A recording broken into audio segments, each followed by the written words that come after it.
Welcome back to Unhinged, the politics podcast, opinion podcast. I get that wrong every time. Here at the UCSD Guardian, I'm Marcus, the managing editor. I'm Chris, the associate opinion editor. And soon to be editor of the opinion section, because Art, the opinion editor for the past 2 quarters? 1 quarter. 1 quarter. This whole quarter is stepping down. Goodbye. We will miss you. Goodbye, we love you. And good luck in your future endeavors. We have 3 articles, or I guess 2 articles in a column to talk about today. 2.5. 2.5? 2.5 articles. Really? Yeah. You count the column as a half? Column only counts as a half, especially since it's like a satirical column. So it's like it's a half. All columns matter. Hashtag all columns matter. We're going to start with enrollment times, disadvantaged students when accounting for AP credits, which is the secondary for this week by REFCA. I'll let you lay it out.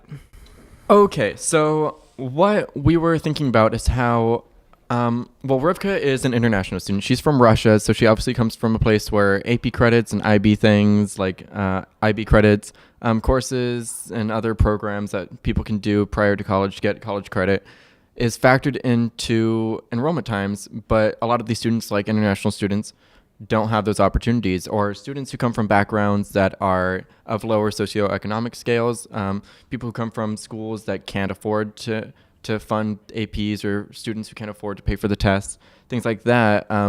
They are disadvantaged in the sense that they don't have those opportunities to take those courses, yet other students who do have those opportunities to take those courses have that factored into their enrollment times, which means they get early enrollment times, which means since we're competing for spots in these classes based on our enrollment times, that the students who come from those backgrounds are disadvantaged. That was the longest sentence of my life. But the point is, if people can't take AP credits, if those opportunities are not offered to everyone, they should not be considered in everyone's enrollment times. So I agree. I don't totally agree with the system that she laid out. Do you want to? Yeah, I want to talk about that. But just first of all, want to point out that in the I guess at UCSD, the very first quarter when freshmen come into in college, the appointment time is random, and then as soon as you hit your second quarter, you count the 16 or so units that you take your first quarter and plus the AP units to determine your enrollment time. So her argument starts at that second quarter where she says students are put at a disadvantage. I think it's a very polarizing issue, because people who take advantage of the system are not going to want to roll it back, basically. So people who have, in that sense, the advantage of being able to take AP credits will argue that it's not necessarily an advantage, because they're also struggling and taking harder classes, so they should benefit from the fact of taking harder classes in high school. But that's not really what I want to talk about. I want to talk about what she proposes as her, I guess, one fix all system to exclude AP credit entirely, and which she said she would say that it would benefit by the second year the highly motivated students who took an abundance of courses in their freshman year. So they would get more credit because they, I guess, challenge themselves more to take more classes. I have many different issues with that point. I think it's a hard issue, so it's not that bad of a fix in that sense, but there's so many other components than just, being motivated to take more classes. And you can argue that taking 4 STEM classes is harder than taking 5 non-STEM classes, and suddenly that puts people who are STEM majors at a disadvantage. You can argue that people who come into college have to pay through college because they are first-generation students, or students from a minority, or students who are international students who have to pay more for college anyways because the tuition is more expensive. Then they can't take all the credits that someone who is from an affluent background and who comes into UCSD, not having to pay for college, can take 20 units maybe because he doesn't have to work. And so I think it's kind of reductive to say that this would institute a merit-based, because then you're kind of saying that the merit system is based on how many units you take, and that's I don't think that's fair either. Yeah, units isn't always like the accurate measure for how much effort goes into a course. Yeah. Yeah, I agree. I don't think that AP credits or IB credits or things like that. This article focused specifically on AP credits, Yep. but I guess it should have been added in here that this is an extension of. It works the same. Also, yeah, IB credits, programs that you can do as like a high school junior or senior that gives you college credits. Things like that are also factored in here, just in terms of things that can give people credits prematurely. Yeah. So I don't think that those should be allowed. I like the idea of excluding them entirely.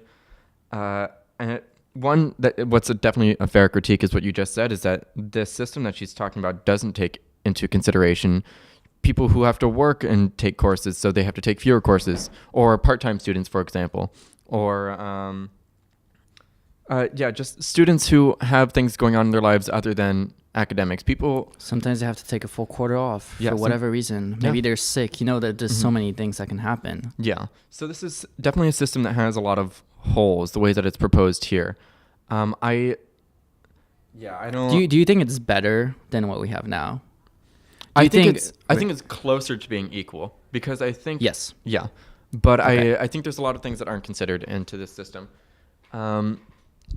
I don't know if it would be better to make this system in some way consider whether or not you're a part-time student. Like perhaps you get a higher enrollment time based on that, or something like that. That moves you up, or something.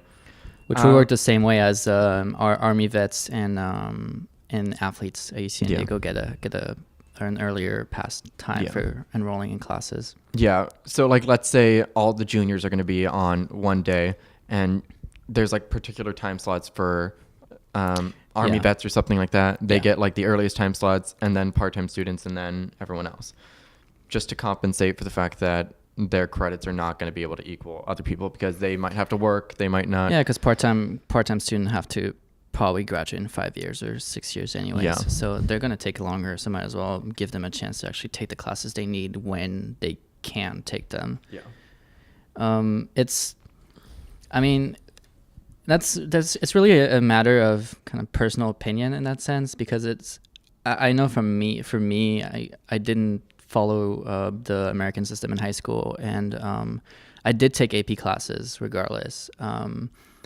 They were not really offered. The tests were offered at my school, but the classes were not offered, so I had to like study on my own basically. And the AP credit, I didn't get that much, and it really only knocked out like one class from my Gs, so it wasn't that much. It helped me a lot as in like high school GPA, and I think that's also mostly why I did it. So I think I kind of understand that argument that a lot of people take those APs to have a better chance getting into college. I don't think that when you get into 11th grade in high school, you're like, oh, if I take this AP now, then if I ever get into UC San Diego in 2 years, I might have a better enrollment time. Yeah. Like that's also one of the arguments that she makes, and I think I agree with that part more. Where it's like you're taking AP credit to challenge yourself, and then it's obviously still unfair for people who don't even have the opportunity to take it.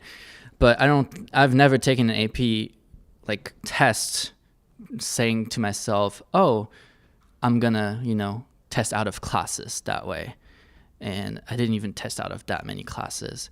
And I think that's definitely a thing. AP credit should be used to prepare you. I guess I'm doing a total 180 on this in like 5 minutes, but I think AP credit should prepare you for college. So there's definitely going to be people who are better prepared for college because they have this opportunity, and it should count when you get into college in the sense that you probably these courses are meant to prepare you for college. Yeah, so, that way, and then also for your GPA. Your GPA is probably going to be higher, the weighted GPA, if you take more AP classes, obviously. And you already have the fact that some AP classes test you out of some classes in college. That should probably be enough, right? No. Yeah. But then the problem is, what system do you use? Do you just randomize everything every quarter, or do you that's the issue. Well, what I originally proposed, it wasn't what she agreed with, so it's not what came into the piece, was that it's separated by class standing. So there's credits. Yeah, there's definitely the four class levels that should be separated. That's fair. Yeah. And then within those, like certain amounts of credits would get you a higher enrollment time. So let's say, and that's excluding AP credits. So all freshmen walk in at 0 that go towards enrollment. And so it's randomized that way first quarter because they're all at 0. And then if you can take more, then it would be more enrollment that way, faster enrollment. Because if you are a part-time student, yes, your degree is going to be happening slower, but you are going to be taking more time anyway to get into these classes. So I wasn't too much concerned with that. What I think is the important thing to take away from this piece is the point about privilege, about why we take AP courses. I think this came up in the meeting that people were somehow thinking that if we took away AP credits from the enrollment time, that students would be disincentivized, they'd be unhappy with the fact that they don't get an earlier enrollment time because of this. And I think that's why I chose the poll quote and design that I chose for this week. It says, "As a student who chooses to go to a public university, you receive both the burden and the privilege of bringing equality into education. Unfortunately, sometimes this might entail surrendering some advantages for other students' sake." And the important point of that is that, yes, you get an advantage when you include AP courses if you had the opportunity to take them and pass them. But one, you already get so many advantages just by being able to test out things and being able to prove that you are competitive and you have a higher GPA. All of these things that you took the AP credits for, the reason you took these classes was to get college credit and to have a competitive GPA, not to get an early enrollment time. But also, that doesn't give you the entitlement to say that I deserve this early enrollment time because I took these courses, and it's not my fault that people weren't able to take AP courses. That's just not how you practice equality, and it's, I feel like, a very lazy and selfish way to argue against this. Is to say that, I took these courses, therefore I deserve this earlier enrollment time because these courses were harder. That's just not how you practice like a more equal system. If you acknowledge that people are disadvantaged in certain areas of their life that prevent them from getting these earlier credits that you got, you don't get to say that, boo-hoo, I got these and you didn't. And it's not because you're a harder worker. It's because you have this socioeconomic standing or you come from a particular background. You don't have to work. You don't have to take care of your family. You don't have to do all of these things that might interfere with your education. You get to be a student, and you get to be a student in an area that has these courses. Yeah, and we're specifically talking about UC San Diego as in University of California, a public school that has a mission in a sense to support equalize things and support the students who are at a disadvantage to begin with. It's different for private school. We're not going to get into that because that would demand a whole lot more of conversation. But that's definitely something that once you get into college, and I think another point, to add to that is how different the system works for different universities. Like your AP credit is going to count differently for UC San Diego than for other state schools because of the requirements, how the requirements are different. And just in between different UCs, like you have to get different, you might have to get 4s or 5s to get credit in Berkeley. Yeah.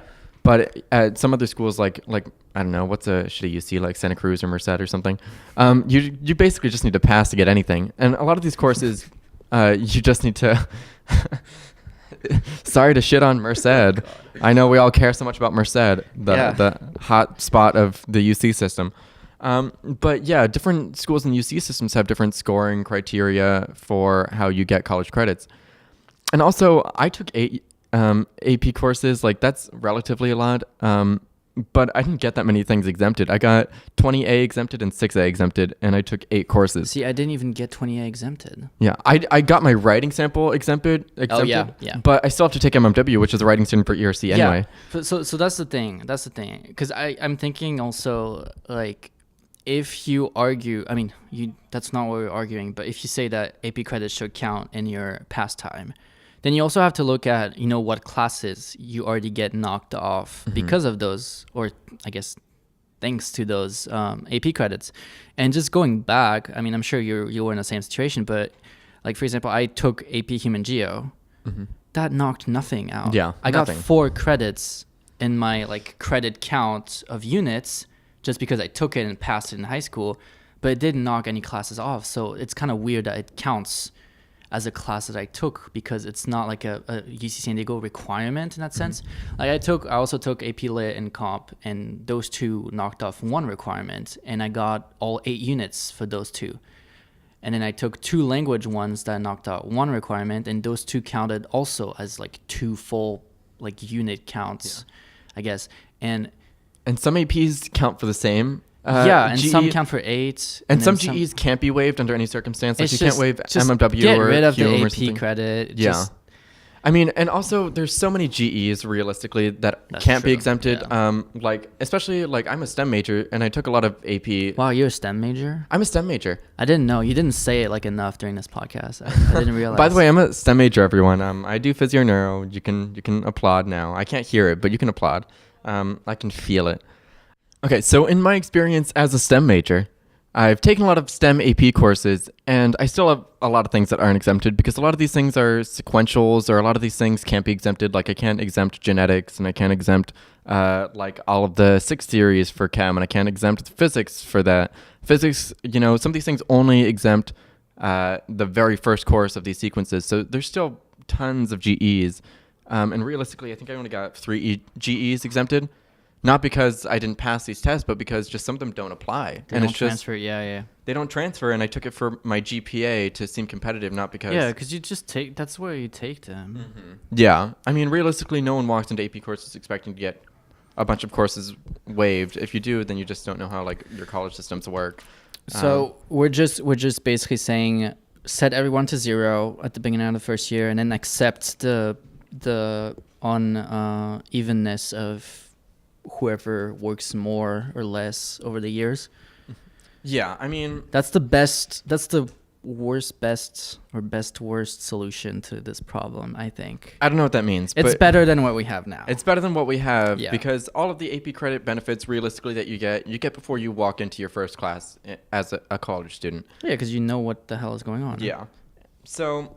if you have a problem with like removing AP credits from this, you obviously didn't take this to get a better enrollment time. So #check your privilege. So let's move on to the main for this week, which is about the DEI course. Do you want to give an overview of this, or should I? No, it's I can take it. So his argument basically is that everybody should take doc. No, I'm just kidding. He just loves Marshall. It's just a pro-Marshall propaganda ad. So the DEI was implemented in 2010 after the Compton cookout, and it was kind of a thing that UCSD, it was like a quick fix saying like, oh, every student now needs to take the DEI to learn about, history and oppression of minorities. And that's kind of like how they, in a way, in a nicer way, of course, but that's basically what it is. And so, do you want to give some context as to what the Compton cookout was for people who don't know? For the 3 people that are listening. For the 3 people that are listening. No. Well, yeah, sure. So it was a party organized by frat. Yeah, Pike I think was one of them, and then some other frats. So that kind of emphasized come here, dress ghetto, talk ghetto, and that just meant act black, basically. Act black in parentheses. If you've seen a lot of blackface. If you've seen Dear White People, the show on Netflix by any chance, it probably wasn't as bad as that party where they have blackface, but that's basically what the party was. Yeah, let's just be real. And so after that, what you were saying, UCSD basically just did some quick fix where they're like, here, take one of these courses out of like these 25 courses that are not at all related to each other. It's just like basically anything in the ethnic studies department, gender studies can count too sometimes. Things like that. Like even civil planning is one of them. They obviously have specific, it's not guidelines for which class can count, but one of the issues with it is that it's basically another GE. A lot of people are taking it pass, no pass. A lot of people are not caring about it.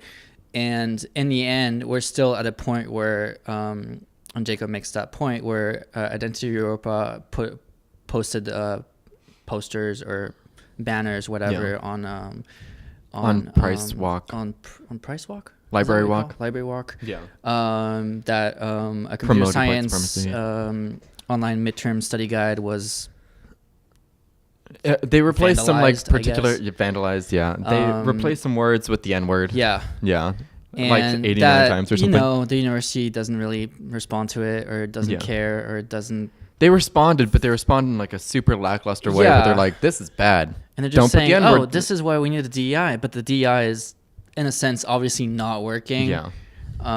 We don't know. I mean, the defacing of the CS online guide was a student. We don't know if it was actually students who put up the Identity Europa banners.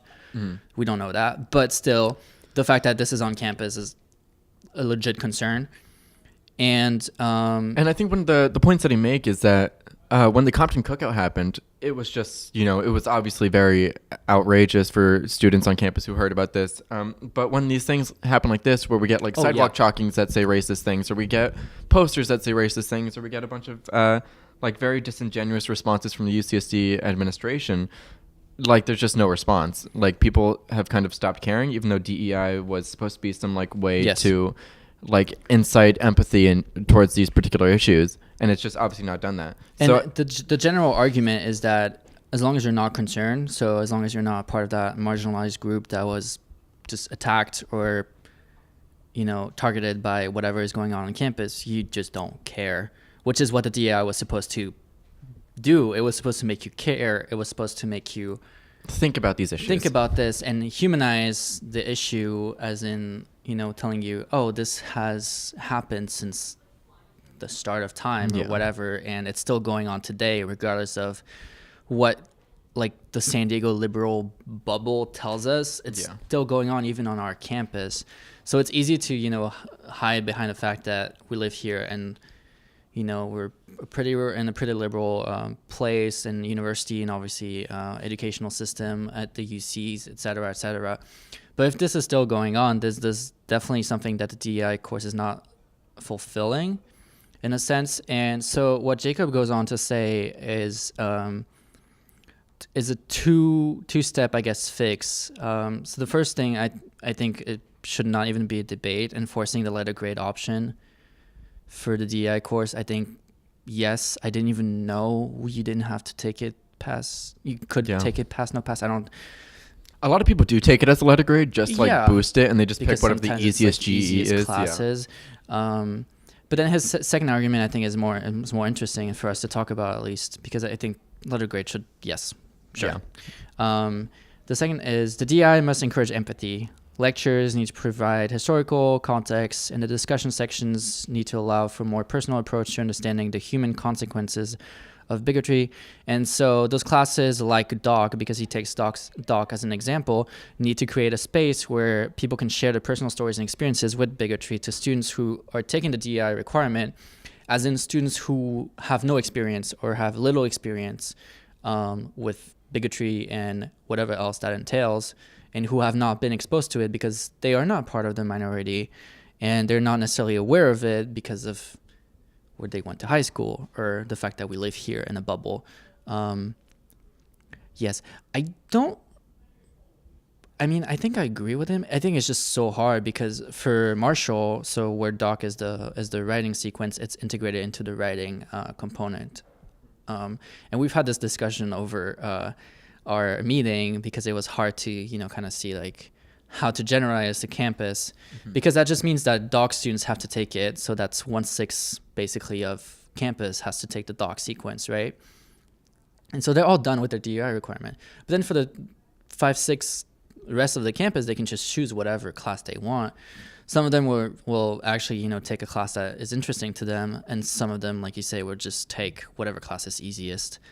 And I don't really know how you can solve that issue.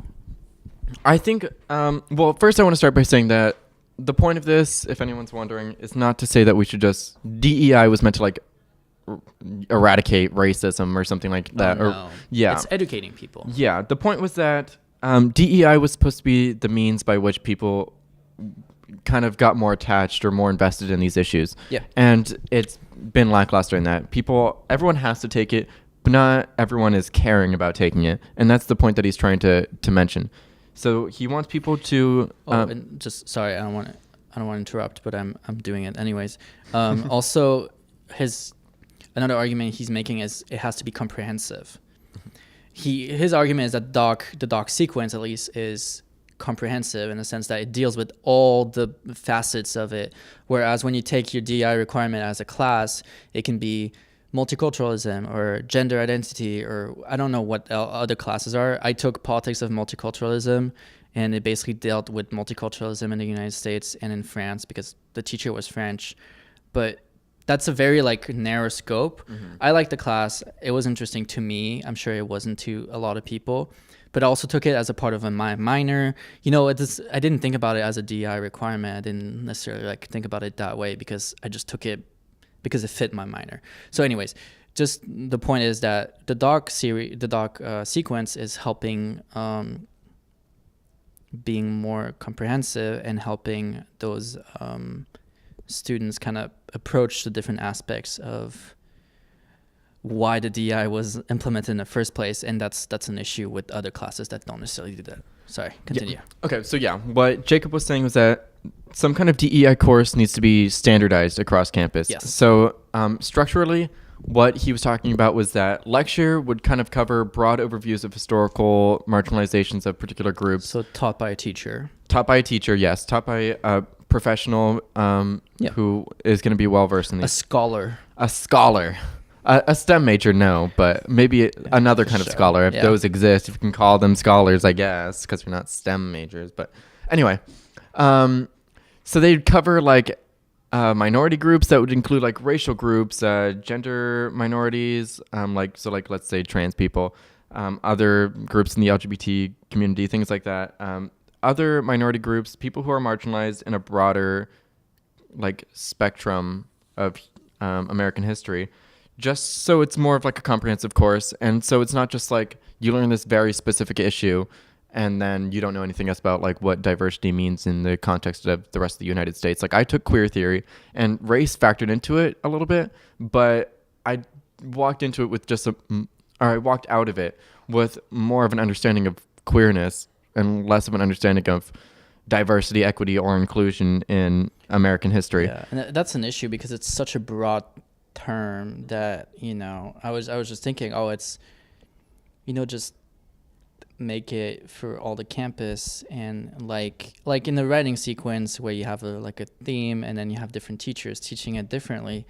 But diversity is it's diversity, equity, and inclusion. I think so the DEI, but it's so broad that diversity, like you said, can mean diversity in sexual orientation, but diversity can also mean diversity in ethnicity or diversity in origins or just gender expression, like 5 or 10 or 15 different things. And you're like, whatever class I'm going to take, it's going to teach me, if I'm even interested in it and even like engaged, is going to teach me 1/15 of the spectrum, I guess.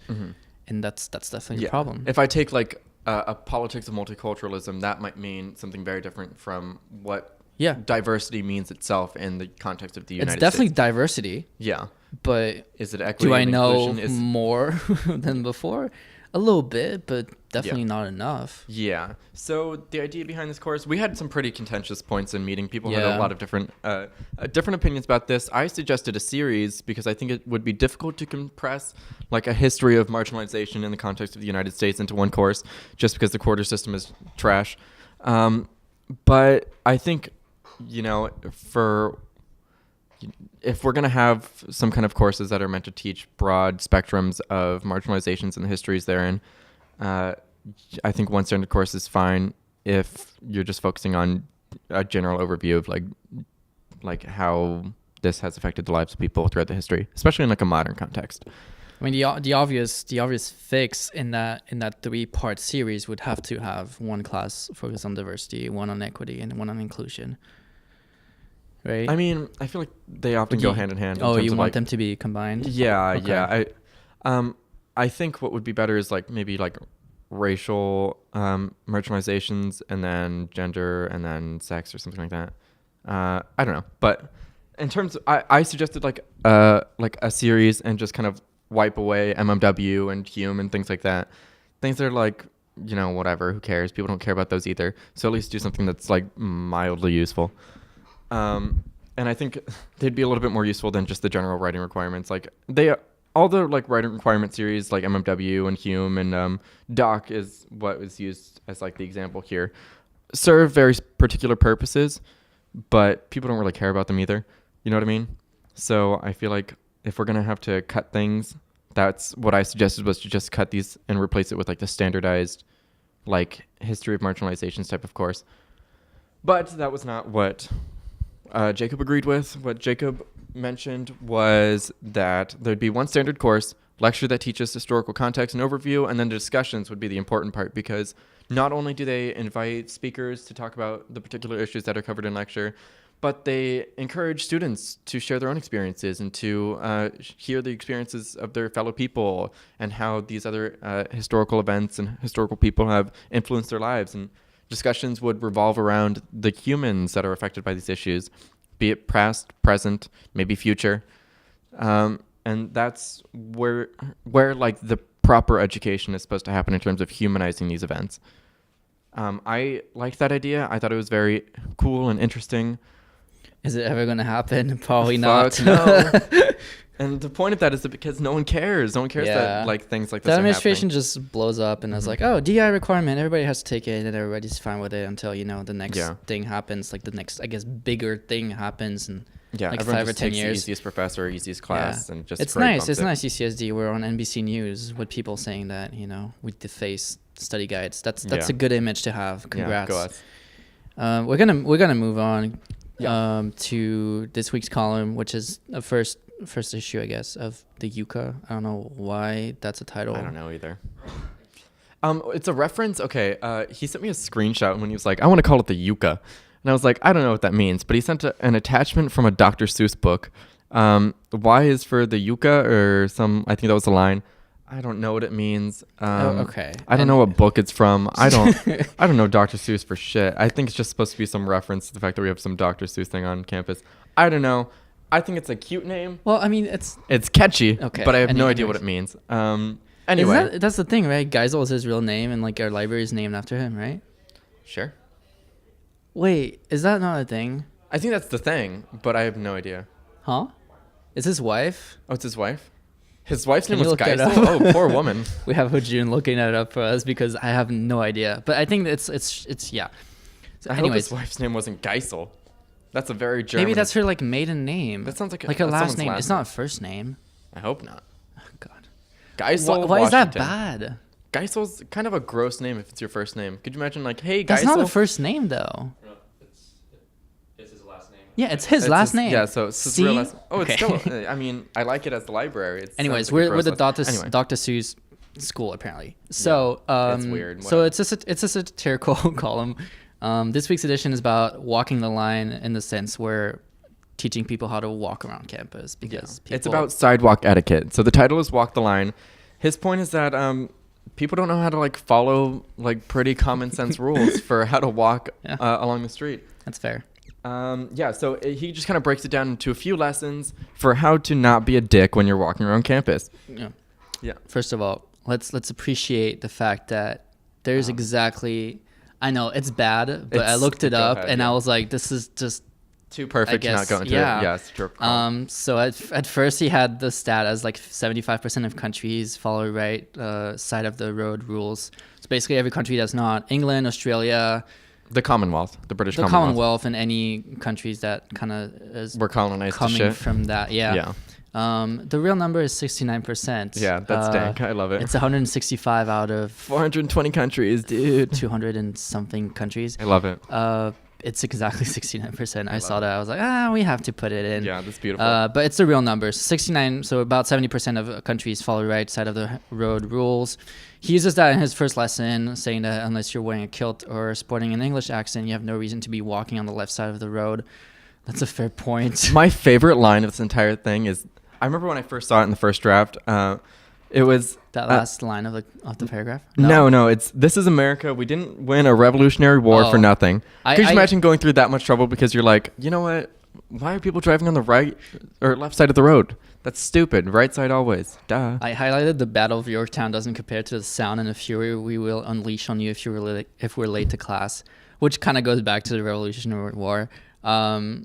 This is great. Okay, this is his so- best paragraph. I yeah. I love it. Yeah, as it was a great. proud Frenchman was who likes so to fun. bash English people. Fuck 'em. I love it. Yeah. Um, Does the Sound and the Fury connect to the British in some way? Because I know the novel, like I read the novels, but that's about the novel, and it's about the antebellum South. So I was like, is that in any way connected No, to England? no, Or I is he don't think just that so. he just I using think it as that's an just the expression? wording he used. I don't know. Yeah, that's weird.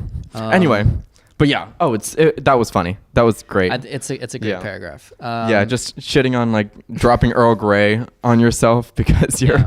walking on the wrong side of the road. Yeah, beautiful. But that's definitely a thing where you like walk around campus yeah. and we have like huge walkways, like Yeah. like 10 people can walk next to each other, and then suddenly you have like a group of like 3 people that is walking on the right, like the wrong side of the road. Mm-hmm. And if you're aware of it and you're like by accident on the wrong side, and that's fine. But there's a lot of people who are just like there and do not And people realize who like it. all want to walk in a line with their Yeah. friends because no one can just kind of like group. It's like no. Yeah. Like just going through those, I do have one more thing. So his second lesson, just look left, right whenever you're crossing a road.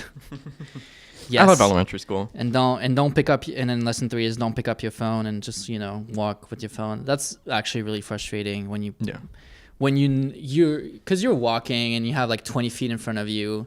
20 meters in front of you. And you're walking, you see someone This on is your America. phone, No one and knows that what a person is meter like is. slightly like walking in diagonal, and you're like, this person is gonna like walk right into me if they continue like that, and they're gonna continue like that because they're on the phone. And it's If like, you know this, then can like you- get out of the way. but why is it in my like I'm walking straight? Like I spend my life learning how to walk straight, and then suddenly that's not true. Wow. But that's something Homophobic, you walk Marcus. straight, and then okay. Anyways, so the one thing I want to talk about is in his lesson 4, after shouting out the guy on the mono-wheeled Segway. Sure, I don't know who that is, but I don't know who's riding around on a Segway. I at saw all. someone on a unicycle. That's pretty impressive. What's a mono-wheeled Segway? Okay, so his lesson 4 is if you're riding on like a it's the bike or a one where you skateboard. have a huge wheel in the middle, and you have like 2 steps for your feet on the Yeah. side. Oh, that thing? Yeah. Oh, that seems confusing. But anyway, his lesson 4 is if you're riding on like a bike, skateboard, rollerblades, or that one kid who rides on a mono-wheeled Segway, don't be a jerk is his exact phrasing. So what he says is don't cut people Yeah. who are Don't be walking, I speed guess, racer. off or Don't zigzag drift. between us.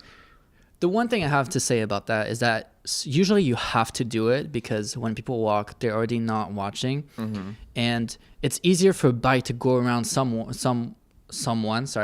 than for the person to like step out of the way, because often, If they're not paying attention, then yeah. well, yeah, but even when they're paying attention, when you see someone coming, it's their responsibility if they're on a bike or like something that's quicker than walking to get out of the way in that situation.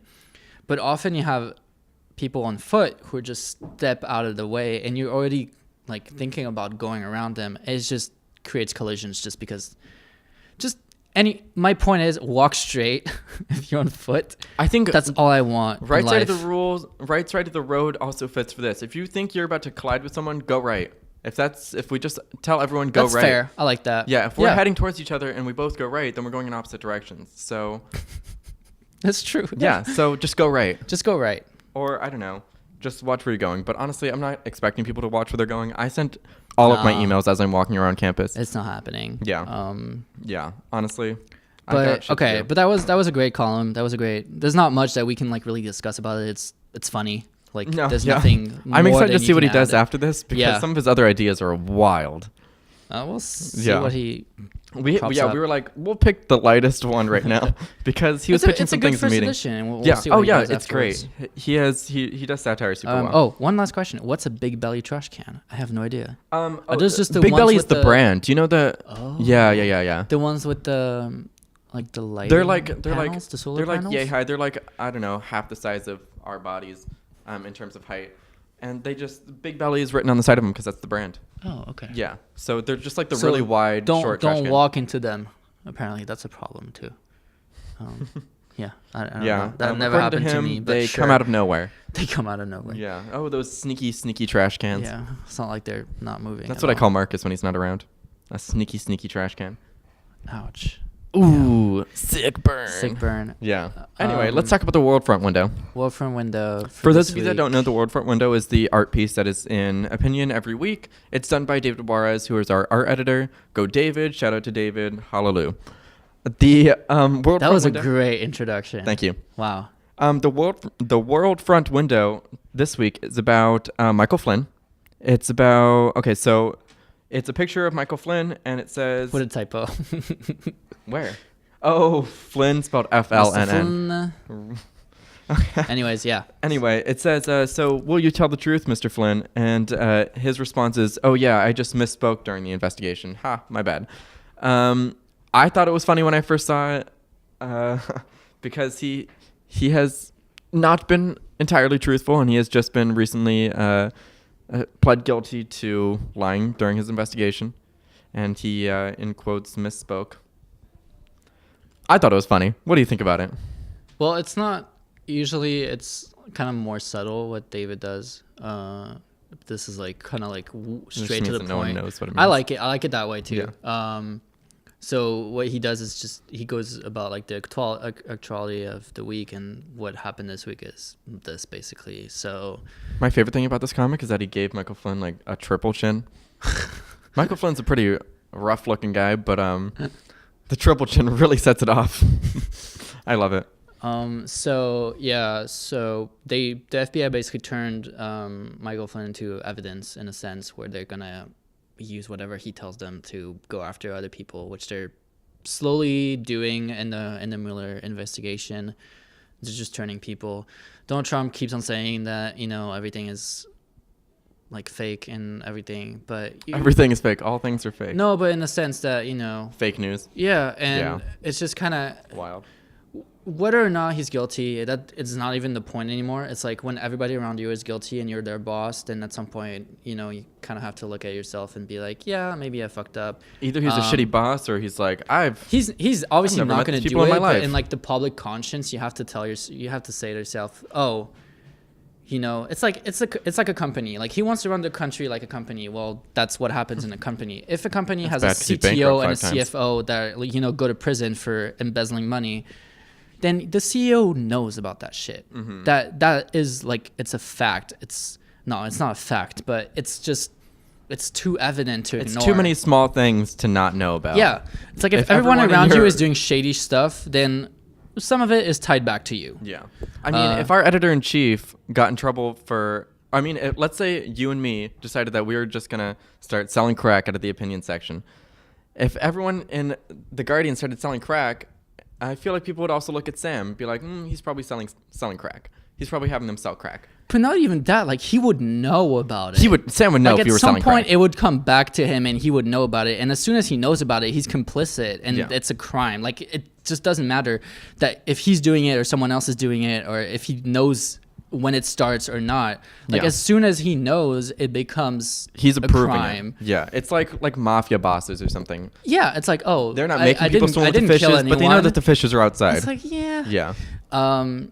So hopefully, I don't know, hopefully, but we'll see where that goes. We're going to close the podcast on those beautiful words.